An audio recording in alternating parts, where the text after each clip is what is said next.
Real doesn't play a traditional safety position. He doesn't play a traditional cornerback position. Why is that spot that you guys have him at best for him and best for you guys? Well, it's a nickel position. Takes an athlete who is physical but athletic and cover receivers in the slot. Could also contribute in the running game. Usually somebody who's really good corner and a good safety is ideal for that position. You kind of invented it. And pretty much every team has that position. So no, not inventing anything. It's looked at as a starting position by just about every defense that plays football now. Move over to your right, Coach Nick. Jim, you were pretty optimistic about Davion's health the other day. Are you still optimistic? Do you have any update on Davion here? Yeah, he's going to be sore, and we'll be working through that soreness. Questionable situation for him for Saturday, or is it not determined yet? I don't think we have to do that in college football, do we? No, yet. What's the injury? He's got something he's working through. I haven't seen him today. Move back over to left here with Steve. Hey Jim, last week you talked about Kyle Kalis and how he's playing. Yeah. How did he grade out this week, and touch on how he's done overall this season, where he's come from when you first saw him to now? Better and better. He's really on his assignments. He's playing with a better pad level, making the right fits. He's done good. Mason Cole's another who played really good in this past game. Good to see his progression as well. Did Mason grade out the highest of the linemen? Yeah, he did. He did good. Looking forward to the coming up game against Maryland. Obviously opening the Big Ten slate. Any major points of emphasis as you head into conference play? Any major what? Points of emphasis. Oh, points of emphasis?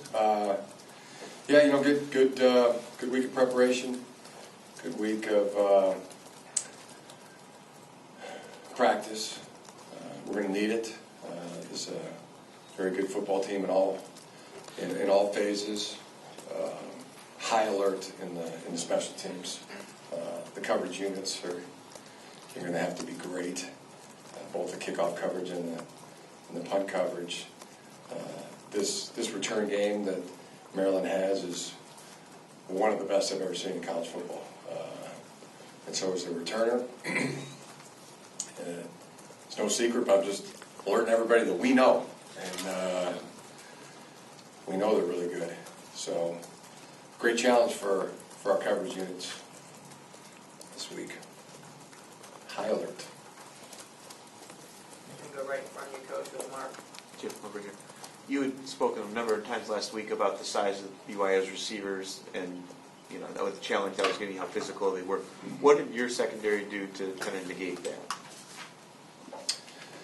It was tight coverage. I thought they were anticipating well. They were using really good fundamentals and technique and played well together as a unit. One other thing, as long as on the fake punt, how does that come in? Is that your call, or is that something that Blake can read himself? How did that shake out? Yeah, that was something that he could read himself. Obviously it didn't work, but 4th and 16 seems kind of an unusual situation. So. I can only agree with you. I cannot disagree. I concur. Coach, over to your left I don't think maybe they didn't have 4th and 16s in Australia. We're educating young Blake too. Over to your left here, Coach, with Angelique. Jim, I was wondering, how do you go about filing your poll each week, and what do you make of rankings at this stage or at any time of the year? I think they're interesting. People have interest in them. Therefore, they're interesting. You have to file one, though. Yeah. How do you go about that? Just go about it. We'll move to the back row there. Well, I mean, sometimes Dave helps. I didn't know. Just one of my duties. Just I one didn't of know my you did it one all of my yourself. That's one of all. my many duties. Just go about it.